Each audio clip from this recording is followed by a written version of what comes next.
تکبیر اولا کے ساتھ ادا کرو پورے رمضان. بڑے اس کے فضائل. فجر کی نماز کبھی چھوڑو مت, یاد رکھو. مرنے کے بعد قبر میں قرآن اور فجر کی نماز یہ دونوں ہماری مدد کرنے کے لیے آئے گی. مرتے نہیں مرتے لوگ آئے ہیں, ہاں ہے قبرستان ہے. نہیں تو بولو میں بھی آ کے ایک پلاٹ لے کے رہ جاتا ہوں.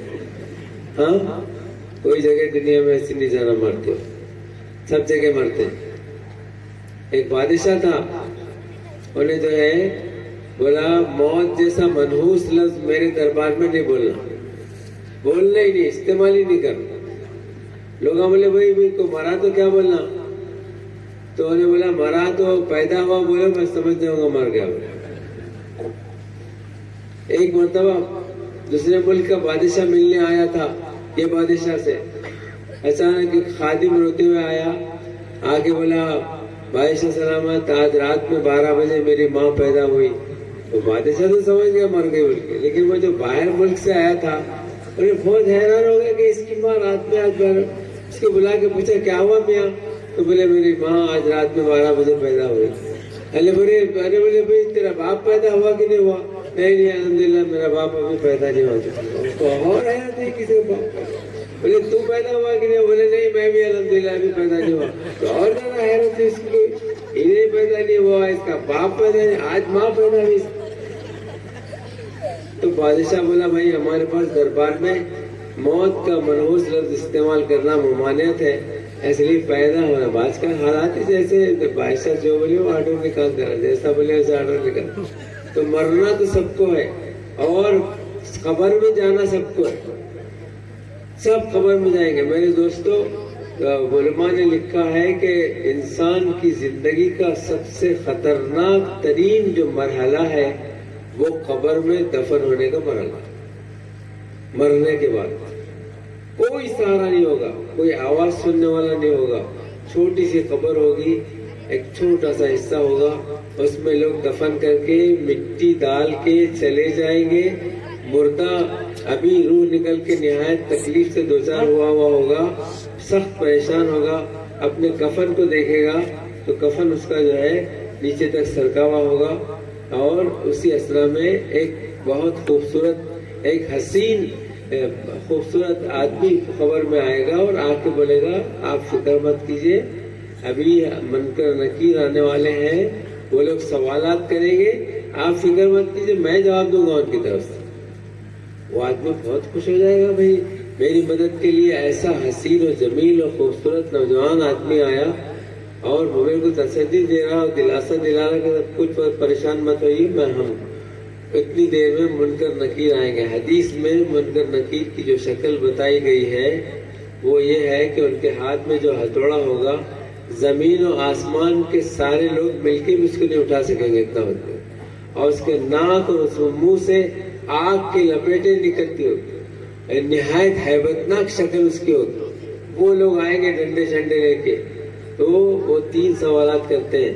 آپ کو معلوم ہے, مجھے بھی معلوم ہے, 3 سوال کریں گے. ایک تو من ربک, تیرا رب کون ہے, اس کو رب مان کے تو نے زندگی گزاری. دوسرا سوال کریں گے وہاں دینک, تیرے زندگی گزارنے کا طریقہ کیا ہے. اور تیسرا بڑا عجیب و غریب سوال ہوگا, بہت ہی عجیب و غریب سوال ہوگا. وہ یہ ہوگا کہ اس کے یعنی مردے کے اور رسول اللہ صلی اللہ علیہ وسلم کی قبر اطہر کے درمیان میں جتنی چیزیں حائل ہیں وہ سب ہٹا دی جائیں گی اور دکھا کے پوچھا جائے گا مردے سے کہ ان کو تم پہچانتے ہو کیا. تو اگر مردہ پہچانتا ہوگا تو کہے گا ہاں یہ ہمارے نبی آخر الزمان صلی اللہ علیہ وسلم. میرے بھائی میں کسی ایسے مردے کو دیکھتا ہوں جس کی داڑھی نہیں ہے تو میرے جسم پہ تو جھرجھری آ جائے, اس واسطے کہ ابھی دفن کرنے کے بعد حدیث میں فرمایا گیا 40 قدم بھی لوگ نہیں جاتے ہیں کہ منکر نکیر آ جاتے. اگر وہ مردہ پہچان بھی لیا کہ یہ ہمارے نبی آخر الزمان صلی اللہ علیہ وسلم ہے, اور سرکار دو عالم صلی اللہ علیہ وسلم اس موقع پہ یہ فرمائے کہ انہیں تو پہچان رہا ہوگا لیکن میں اس کو نہیں پہچان سک رہا ہوں, میرے امتی ہونے کی کوئی نشانی اس کے اوپر نہیں ہے, تو کیا حال ہوگا. اس واسطے مرنے سے پہلے داڑھی رکھ لو,